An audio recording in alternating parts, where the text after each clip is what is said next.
Georges St-Pierre and BJ Penn fought for the first time at UFC 58 in March 2006. That fight went to a controversial split decision for GSP. The winner couldn't be chosen based on the way the fighters looked afterwards.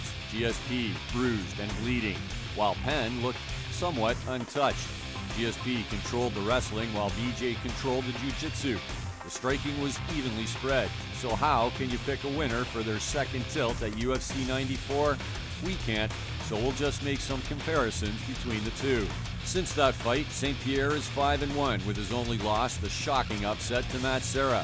3 of those wins came by stoppages, and he has beaten the world's best competition, including Matt Hughes twice, Josh Koscheck, John Fitch, and he avenged the loss to Serra to reclaim the welterweight championship. BJ followed his loss to GSP with a loss to Matt Hughes, and then dropped down to lightweight to beat a past his prime Jens Pulver, and outclassed Joe Stevenson to claim the lightweight title, and then a win over the world-class Sean Sherk. Penn finished each of those fights.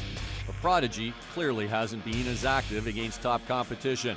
Both fighters, though, are worlds apart from where they were nearly 3 years ago. GSP, who was long known for his striking and conditioning, is now known as MMA's best wrestler. He's recently been awarded a black belt in jiu-jitsu.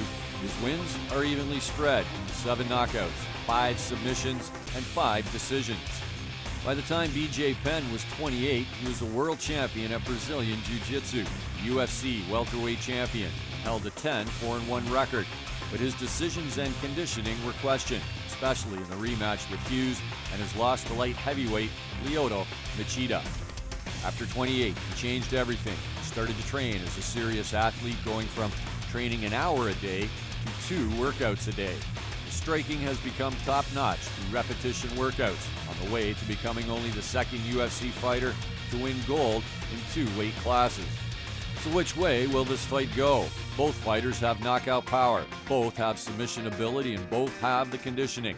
This fight could very likely start standing, but George could rely on his wrestling to take BJ down early. Penn, though, has incredible takedown defense, and even if he is taken down, is very comfortable on his back.